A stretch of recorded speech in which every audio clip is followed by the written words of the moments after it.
राधा राधा राधा राधा राधा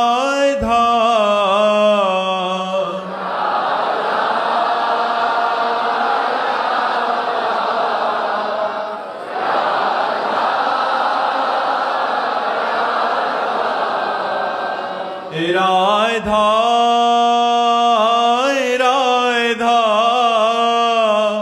राधा राधा राधा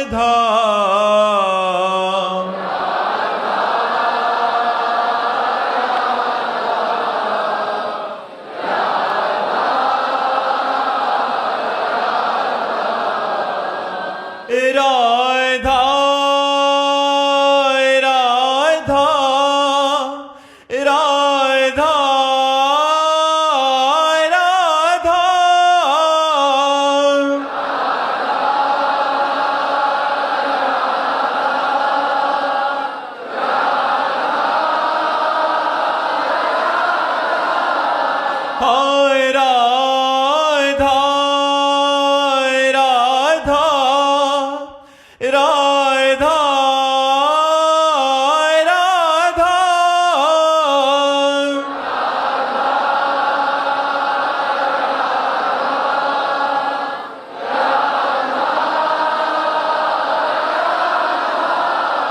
राधा राधा हाय राधा राधा राधा राधा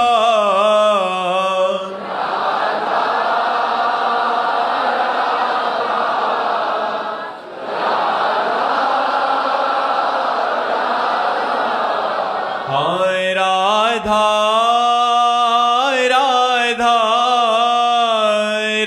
राधा राधा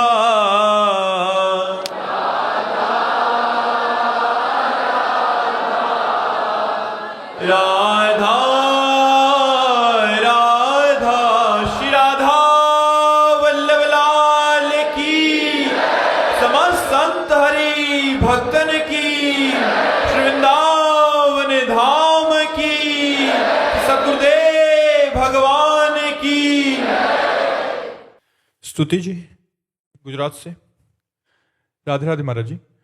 महाराज जी, ये प्रश्न हम इसलिए पूछ रहे हैं कि बहुत सारे जने जो प्रभु के विधान से, कोई पतला है, कोई मोटा है, कोई काला है, कोई गोरा है, तो महाराज जी वैसे ही इनका प्रश्न है कि महाराज जी मतलब लोग बहुत टिप्पणियां करते हैं कि मैं पतली हूं और ये है, और उससे फिर मेरा मन टूट जाता है।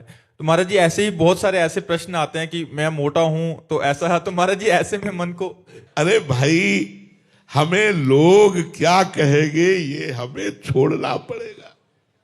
किसी का शरीर कर्मानुसार गोरा है, किसी की एक आंख है, किसी की दोनों आंख नहीं है, कोई काला है, कोई पतला।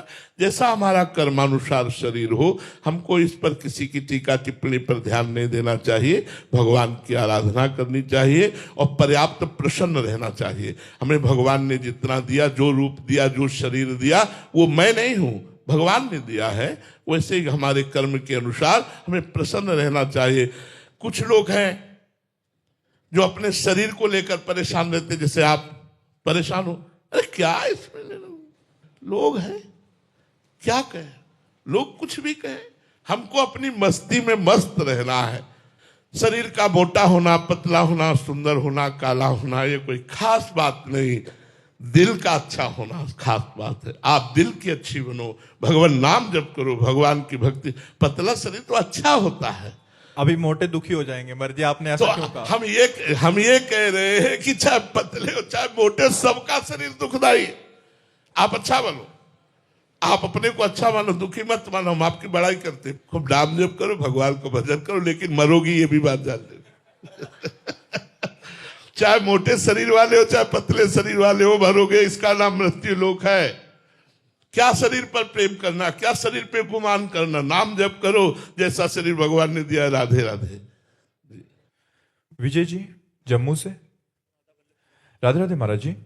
महाराज जी, संत कबीरदास जी महाराज जी कहते हैं कि चिड़िया चोंच भर ले गई, नदी ना घटियो नीर, दान दिए धन ना घटे, कही गए दास कबीर। महाराज जी, जैसे दान करने से धन घटता नहीं बल्कि बढ़ता है, तो क्या यही बात भजन पर भी लागू होती है? जैसे किसी के कल्याण के लिए अगर अपना भजन दान करें तो हमारा भजन बढ़ेगा? पहले भजन करो तो भजन का मतलब तो समझो। सब में प्रभु दिखाई दे, इसी का नाम तो भजन है। सी राम में सब जग जानी, करो प्रणाम जोरी जुग पानी। ये लालसा ही खत्म हो जाए तुम्हारी। ये जो लालसा है, इस लालसा को भी मिटा दो। दूसरे का कल्याण नहीं करना, दूसरे भगवत स्वरूप है जानना है। बहुनाम जन्मनावंते ज्ञानवान माम प्रपद्यते, वासुदेवास्वरमिति सामहात्मा सुदुर्लभा। बहुत जन्मों की साधना के बाद ये ज्ञान प्राप्त होता है कि सब में हमारे श्री भगवान विराजमान है, सबके हृदय मंदिर में। जब सब भगवत स्वरूप हैं तो हमारी दृष्टि में सब कल्याण स्वरूप हैं। यही भजन का फल है। भजन का फल है जड़ चेतन जग जीवजत सकल राम में जानी, बंदो सबके पद कमल सदा जोरी जुग पाल। अब दूसरे स्तर की बात। ये प्रथम स्तर का उत्तर है। दूसरे स्तर का उत्तर है कि हम भगवत भाव तो देख नहीं पा रहे, जीव भाव देख रहे हैं। ये जीव बड़े कष्ट में है। यदि हम अपना भजन इसको दे देते हैं, इसका कष्ट नष्ट हो जाए, ये सुखी हो जाए, तो हमारे भजन की सार्थकता है। तो संत जन जब अपना भजन दूसरे को देते हैं और उसका कष्ट दूर होता है, तो भगवान की उन पर कृपा होती है और भगवान के प्रेम को प्राप्त होते हैं। वो पलट करके कुछ नहीं चाहते, वो उसको सुख देना चाहते हैं। जो पलट करके कुछ चाहता है वो सही परमार्थी नहीं है। लेने की भावना ही खत्म हो जाए, उसी का नाम परमार्थ है। जाहि न चाही कबहु कछु, तुम सन सहज सने, बसहु निरंतर तासुर सुर राउर निजगे। जैसे रात दिन जो भी सेवा भजन बनता है वो हम अपने देशवासियों को देते हैं, विश्व को देते हैं। किस रूप में देते हैं? विश्वात्मा भगवान के रूप में। सब स्वस्थ रहें, सबकी बुद्धि निर्विकार रहे, सब शांत और आनंदित रहें, बदले में कुछ नहीं चाहते। यही चाहते हैं कि हम रोज भजन करें और रोज अपने देशवासियों को देते रहें। जब तक जीवित रहें अपने देश की सेवा करते रहें, समाज की सेवा करते रहें। यही हमें मिल रहा है। यही हमें मिल रहा है कि हम सेवा कर पा रहे हैं। यही हमारी फीस है। यही हमारी फीस है कि हम अपने समाज की सेवा कर पा रहे हैं।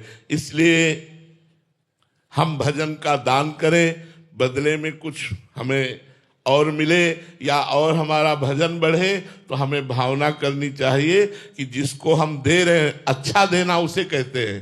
तो दियम वस्तु गोविंदम तुभ्यमेव समर्पय। आपकी दी हुई वस्तु आपको दे रहा हूं। मैं दाता नहीं हूं, हे गोविंद। लेने वाले भी आप हो और देने वाले भी हो।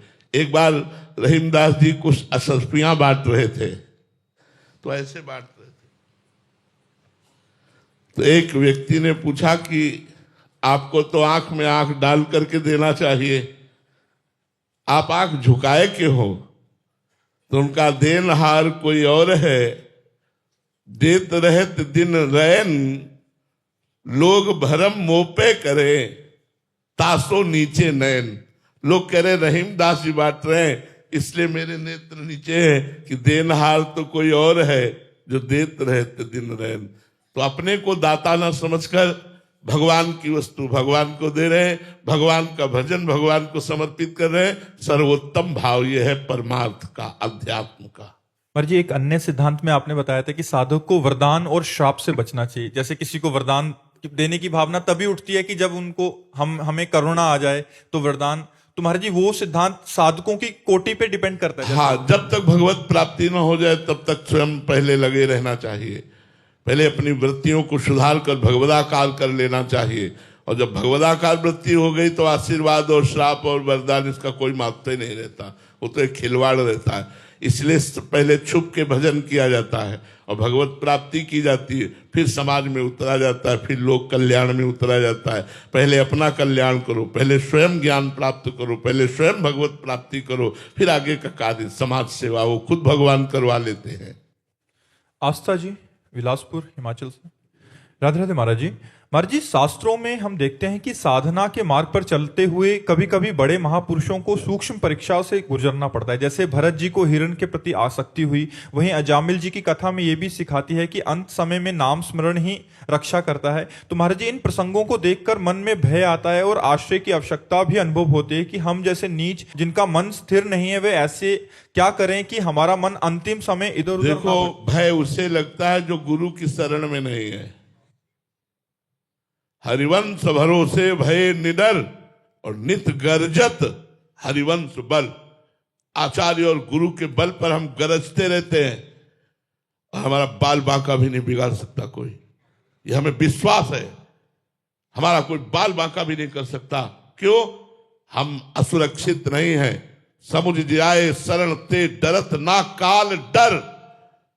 जो समझ करके शरणागत हो गए वो काल से भी भयभीत नहीं होते। और तो और जाने दो, क्या बिगाड़ लेगा कोई, क्या बिगाड़ लेगा?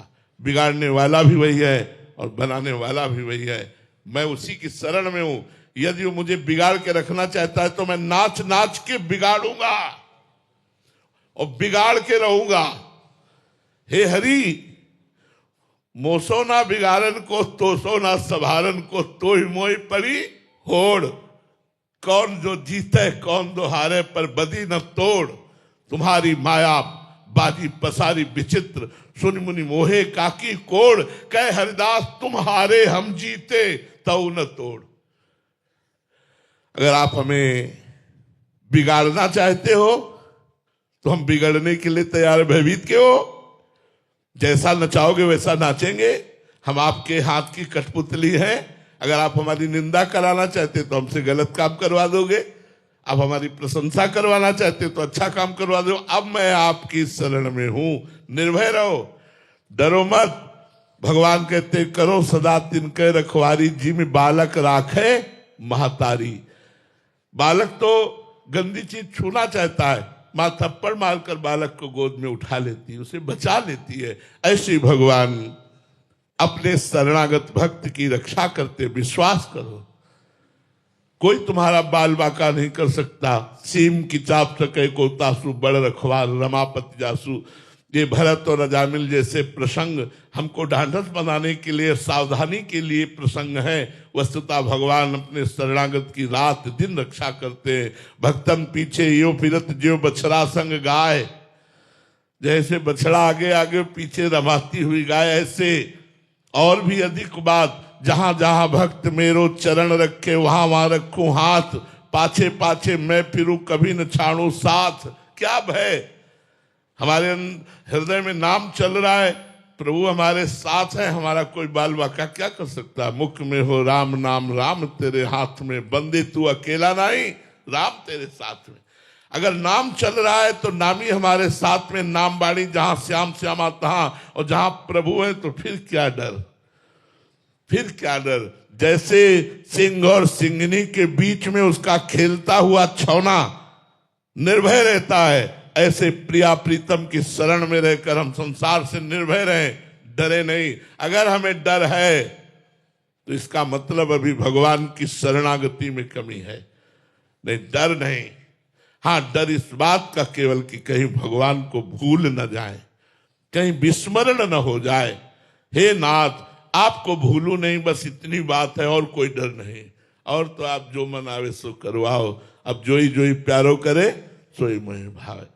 यद्यपि दिन है पर आप मेरे इष्ट हो और कह रहे रात है, तो मैं रात ही बोलूंगा कि रात है, रात है। आप फिर मुझे परेशानी क्या? आप जो कहो, जोई जोई प्यारो करे सोई।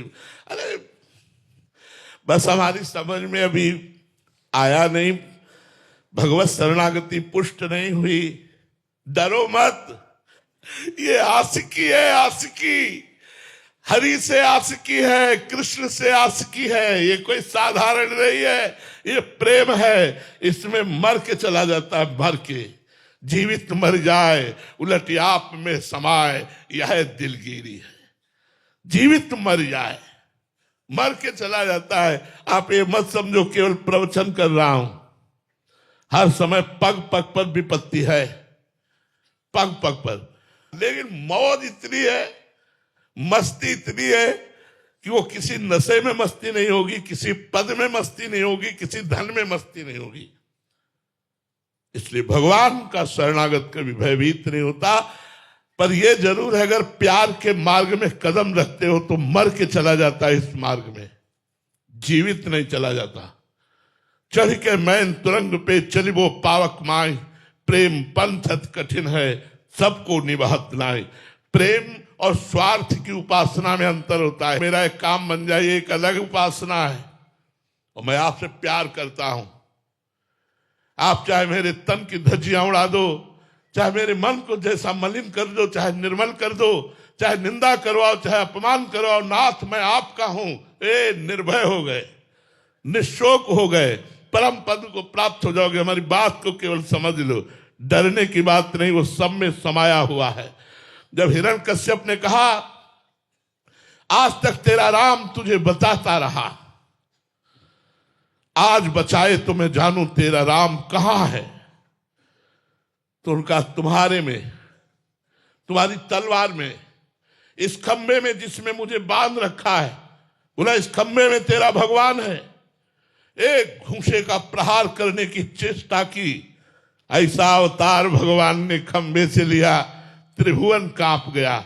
नरसिंहावतार भगवान ने धारण कर, तलवार और सब छूट गई, कांपने लगा केवल भगवान के सिंहनाद से। हम उनके दास हैं, वो जो कण कण में विराजमान है, उनको कहीं आना जाना नहीं है। कोई कण नहीं ऐसा जहां प्रभु न विराजमान हो। हम भयभीत क्यों हो? हम भयभीत इसीलिए होते हैं कि हमें प्रभु की शरणागति पुष्ट नहीं हुई, प्रभु की महिमा को पता नहीं, प्रभु के भक्तों के संग से अभी हमारी भक्ति पुष्ट नहीं हुई। हमें डरना नहीं, हमें नहीं डरना है। मुझे मोक्ष नहीं चाहिए, नाली का कीड़ा बना देना, लेकिन वृंदावन की नाली का कीड़ा बनाना, रसिकों का चरणामृत, रसिकों की जूठन पाऊंगा, इससे बढ़कर मुझे और कुछ। कुत्ता बना देना, लेकिन धाम का बना देना, बाहर मत बनाना। आपके रसिकों की चरण रच पड़ेगी, आपकी वाणी, आपका नाम, आपका गुण हमारे कानों में पड़ता रहेगा। हमें नहीं चाहिए परम पद। यह है शरणागति। क्या प्रश्न, क्या परेशानी? जब हम श्री भगवान के हैं कोई परेशानी नहीं। अभी हम लोग प्यार के पथ पे चल नहीं रहे, इसलिए परेशानी महसूस हो रही। अपने कल्याण की चिंता है। क्या कल्याण की चिंता? जब मैं आपकी शरण में हूं तो मेरी चिंता आप करो, और उनके वचन है अनन्यस चिंतयन्तो माम ये जनाः परिउपासते तेषां नित्याभियुक्तानां योगक्षेमं वहाम्यहम्। जब वो कह रहे मैं योगक्षेम का वहन करूंगा, तो तुम्हें श्री कृष्ण पर विश्वास नहीं है? क्षेम माने जो प्राप्त है उसकी रक्षा, योग माने जो अप्राप्त है उसको प्राप्त कराना। दोनों कामों करेंगे। मेरा केवल काम है श्री कृष्ण रटना, राधा राधा रटना। बस उनकी शरण में पड़े रहो और नाम जप करो, सब ठीक हो जाएगा। तेजस्विनी तिवारी जी पुणे महाराष्ट्र से। राधे राधे महाराज जी। महाराज जी, मन की आवाज और अंतरात्मा की आवाज को कैसे पहचाने? वही आवाज है जो कहती है माला करें, फिर वही कहती है टीवी देखो, फिर महाराज जी कैसे पता चले कि कौन सी? देखो, वैसे आत्मा की कोई आवाज नहीं होती, हमारी बात समझना। अंतःकरण चतुष्टय है, अंतःकरण चतुष्टय है, जिसमें चार है: बुद्धि, मन, चित्त और अहंकार। आत्मा का इनके ऊपर प्रकाश पड़ रहा है, ये उसी से प्रकाशित हो रहे हैं, उसी से चलायमान हो रहे हैं। आत्मा की कोई इच्छा नहीं, आत्मा का कोई आज्ञा उपदेश नहीं, आत्मा की कोई आवाज नहीं। ध्यान रखना, अंदर बुद्धि में दो बुद्धियां हैं। विभीषण जी ने रावण के सामने वर्णन किया, सुमति कुमति सबके उर राही, नाथ पुराण निगम अस कहानी। जहां सुमति तहां संपत्ति नाना, और जहां कुमति तहां विपत्ति निदान। तो उर कुमति बसी विपरीता। विभीषण जी उपदेश कर रहे रावण को। तो हमारी बुद्धि में दो बुद्धियां हैं, एक है अच्छी बुद्धि जिसे सुमति कहते हैं, और एक है गंदी बुद्धि जिसे कुमति कहते हैं। जब हमारे मन में आया कि ये कार्य हम करें, यदि गंदा कार्य है और कुमति जोरदार है तो वो कह देगी कि हाँ करो, पर सुमति अंदर से कहेगी नहीं गलत कार्य है। पर जोरदार कुमति है, इसलिए सुमति की बात ना मानकर वो कार्य कर बैठेगी। और यदि सत्संगी हो, नाम जप कर रहे हो, अच्छे आचरण से चल रहे हो, आपके मन में आया कि ये गलत कार्य करें, तो सुमति जोरदार है, तुरंत आपको भयभीत कर दिया, जलाने लगी, हृदय जलने लगा, नहीं नहीं नहीं करना। अब कुमति अंदर से कह रही कर लो तो ज्यादा अच्छा रहेगा, सुख मिल जाएगा। हम तो नहीं, अगर कोई फंस गए तो, ऐसा हो गया तो, ऐसा हो, वो इतने तर्क रख देगी सुमति कि मन भयभीत होकर कुमार्ग से जाएगा नहीं। आत्मा की यहां कोई रोल नहीं है, यहां बुद्धि का रोल है, सुमति और कुमति। मन सुमति और कुमति के इशारे पे चलता है। जिसकी कुमति जोरदार होती है उसका मन गंदा होकर गंदे आचरणों में बढ़ता है, जिसकी सुमति जोरदार होती है वो गंदे आचरणों से बचकर अच्छे आचरणों में चलने लगता है। तो ये सुमति और कुमति का खेल है। इसमें आत्म तत्व के प्रकाश से ये बुद्धि प्रकाशित है, न कि आत्मा की कोई आवाज है। आत्मा निर्विकार निर्विकल्प, वो तेजस स्वरूप महान, उसका क्या वर्णन करे, उसकी कोई चाह नहीं, उसका कोई निर्णय नहीं। निर्णयाक बुद्धि, संकल्प विकल्प मन, चिंतन चित्त, क्रिया को स्वीकार करना और भोगना अहंकार। ओम जी बंगाल से। राधे राधे महाराज जी। महाराज जी, आपने अपने एक वीडियो में कहा था कि 8 करोड़ में जब करोगे तो प्रभु के मिलने का संयोग होगा। महाराज जी कृपया बताएं कि महाराज जी कह रहे हैं कि आपको पाना चाहते हैं, तो उसके लिए कितनी संख्या जप करें महाराज जी? हम तो मिले हुए हैं यार, हम कब दूरी है। हमारी श्री जी से मिलने के लिए नाम जप करो राधा। देखो हम आपको बताएं, एक उदाहरण देते हैं, करोड़ वरोड़ की चक्कर में मत पड़ो। एक उदाहरण देते हैं, 2 महात्मा भजन करते थे, एक पीपल के नीचे एक बरगद के नीचे। तो वहीं से देवर्षि नारद जी निकले। तो पहले बरगद के वृक्ष वाले महात्मा ने प्रणाम किया, अर्घ पात्र आदि से पूजन किया और कहा देवर्षि नारद जी से प्रार्थना की कि महर्षि आप कभी कभी भगवान नारायण के पास भी जाते हैं, तो कभी मेरी चर्चा चलाना कि वो मुझे कब मिलेंगे। ठीक जब पीपल के वृक्ष के पास से निकले तो उस कुटिया से निकलकर महात्मा चरणों में उनके वंदना की देवर्षि नारद जी के। देवर्षि नारद जी से प्रणाम करके कहा प्रभु से पूछना कि वो हमें कब मिलेंगे। दोनों ने एक ही प्रश्न किया संयोगवशात। नारद जी भगवान के पास गए और भगवान से पूछा, तो भगवान ने कहा बट वृक्ष के नीचे जो भजन करता है उसको इसी जन्म में मिलूंगा, और जो पीपल वृक्ष के नीचे भजन करता है उसको जितने पीपल के पत्ते हैं इतने जन्म लेना पड़ेगा, तब हम उसको दर्शन देंगे। नारद जी ने सोचा लगे हाथ बता देते हैं।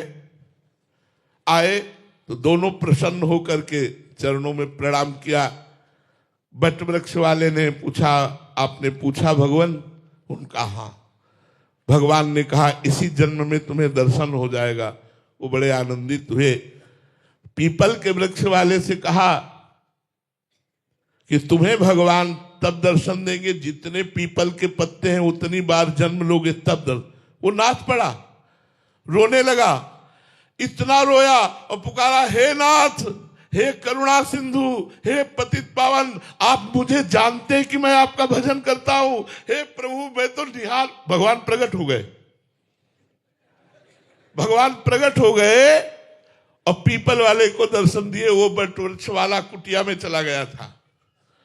देवर्षि नारद जी ने कहा महाराज आपने तो हमें झूठा साबित कर दिया। आपने तो कहा था जितने पीपल के पत्ते हैं उतनी बार जन्म लेगा तब दर्शन देंगे। यहां तो मिनट नहीं हुआ आप दर्शन दे दिए। बोले जो भाव स्थिति इसकी आनी थी इतने जन्मों में, वो भाव स्थिति 1 मिनट में आ गई, इसलिए भगवान 1 मिनट में मिल गए। एक बार जिन नाम लिए हित सो होए अति दीन, ताको संगन छाड़ही ध्रुव अपनो कर लीन। करोड़ों नाम जापक एक तरफ और आर्त भाव से पुकार कर रोता हुआ एक तरफ, तो बहुत जल्दी भगवान मिल जाएंगे। कबीरा हंसना छोड़ दे, रोने से कर प्रीति, बिन रोए किन पाइया, प्रेम प्यारा मीत। रो रो के नाम जप करो, बहुत जल्दी भगवान मिल जाएंगे। ये करोड़ों की संख्या में हम क्या संकल्प करें और क्या विश्वास करें, शाम तक जिएंगे कि नहीं, हमें भरोसा नहीं। हम कह रहे हैं हम इतने करोड़ जपेंगे तो हमारी मूर्खता ही होगी, क्योंकि आज शाम तक हम जिएंगे इस बात पर हमें विश्वास नहीं है। हमें अभी इसी क्षण भगवान को पुकारना है।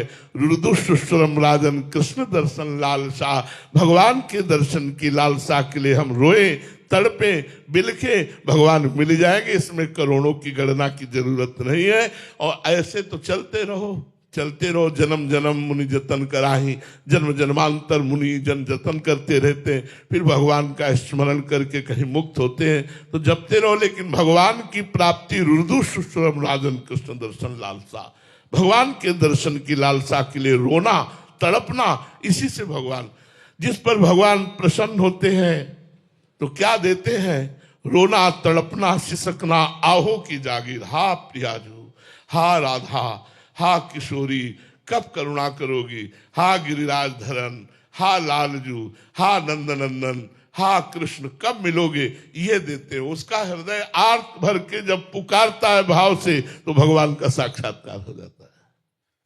सुमित जी करनाल से। राधे राधे महाराज जी। महाराज जी, आपने कहा था कि अगर संसार प्रिय लगे तो नाटक नहीं करना चाहिए, ब्याह कर लेना चाहिए। महाराज जी, अब ब्याह कर लिया तो अब संसार नाटक लगने लगा है, महाराज जी फंस गया। तो नाटक ही करो ना, क्या परेशानी, पति का नाटक करने में क्या परेशानी। पति तो प्रभु है, वो पत्नी जो प्राप्त हुई है उसके सामने पति का नाटक करो, पति की कर्तव्य का पालन करो, धर्म पूर्वक धन कमाओ, उसकी कामनाओं की पूर्ति करो, राधा राधा नाम जप करो, बढ़िया पार हो जाओगे। हमें सेवा करनी है क्योंकि भगवान ने दी है, तो आपको भगवान ने पत्नी परिवार रूपी सेवा दी, उसे करो, भागो मत। जो भगवान के द्वारा दिए हुए सेवा कर्म को, चाहे वो पदाधिकारी हो, व्यापारी हो, किसान हो, नौकरी वाला हो, ईमानदारी से अपने कर्तव्य के द्वारा धन कमाए और अपने परिवार का पोषण करे और नाम जप करे, उसे भगवत प्राप्ति हो जाएगी। विश्वास मान लो, विश्वास मान लो। उचित ब्रह्मचर्य का पालन करो और नाम जप करो, बिल्कुल भगवत प्राप्ति हो जाएगी। हमारी बात पर विश्वास करो। कई कई रानियां थी, बहुत वैभव था, लेकिन सर्वश्रेष्ठ अम्बरीश जी भक्त कहे गए कि नहीं, चक्रवर्ती सम्राट अम्बरीश जी। और बहुत सी रानियां थी, एक दो रानियां नहीं, लेकिन भगवान के चरणारविंद में चित्तवृत्ति लगाकर निरंतर भगवत आराधना में रहने के कारण वो इतने बड़े राजा होते हुए भी दुर्वासा जी से श्रेष्ठ उनकी भक्ति निकली। इसलिए हम गृहस्थी को छोटा ना माने। हम जितने विरक्त हैं, पैदा कहां हुए, गृहस्थ में। हम जितने विरक्तों के कपड़े कहां से आते हैं, गृहस्थ से। हम जितने विरक्त हैं, इनका भरण पोषण कहां से होता है, गृहस्थ से। गृहस्थ मूल है, मूल माने जड़, गृहस्थ मूल है। हर आश्रम, हर व्यवस्था का मूल है। अगर हमको यज्ञ करनी है तो गृहस्थ से, भंडारा करना है तो गृहस्थ से, मंदिर बनाना है तो गृहस्थ से, हमें समाज सेवा करनी तो गृहस्थ। आप वो गृहस्थ हैं। हाँ, अब शराब की बोतल लड़ाओ, मांस खाओ, पराई बहन बिटिया की तरफ गंदी दृष्टि रखो तो नरक जाओगे, चाहे जो कोई हो। गंदे आचरण करोगे तो नरक की प्राप्ति होगी, दुर्गति की प्राप्ति होगी। यदि सतधर्म के द्वारा कमाए हुए धन से समाज सेवा, परिवार सेवा कर रहे और नाम जप कर रहे हो, तो आपको निश्चित, जैसे एक विरक्त को भगवत प्राप्ति होती है, वैसे आप गृहस्थ को भगवत प्राप्ति होगी। आप चिंता ना करें, आपको आनंद पूर्वक जिए, मौज मस्ती से जिए, पर गंदे आचरण न करें, पाप आचरण न करें, नाम न छोड़े, धर्म पूर्वक रहे। सुबोध जी मिथिला से। राधे राधे महाराज जी। महाराज जी, वास्तव में गुरु और भगवान में क्या भेद है?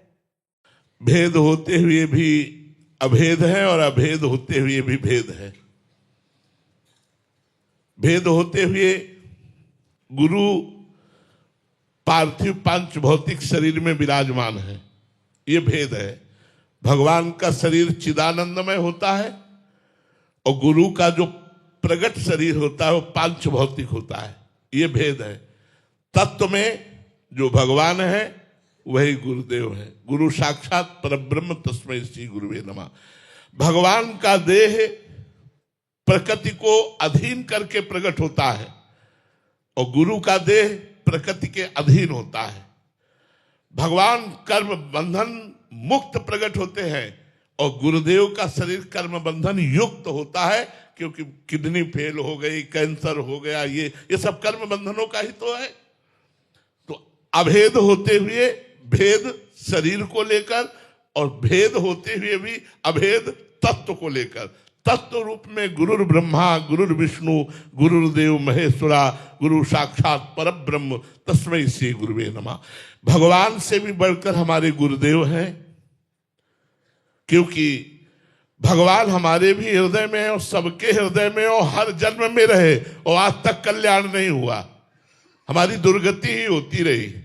और जब वही हृदय वाले भगवान गुरु रूप धारण किए और हम उनके चरणों का आश्रय लिया और उन्होंने उपदेश किया तो मायामल का नाश हो गया। मोक्ष मूलम गुरु कृपा, उन्हीं की कृपा से मोक्ष हो गया, कल्याण हो गया। भेद होते हुए भी अभेद और अभेद होते हुए भी भेद। यद्यपि भगवान ही गुरुदेव के रूप में है, गुरुदेव ही भगवान है, कोई भेद नहीं, पर प्रगट में इतना भेद है। श्री राधा वल्लभ लाल की।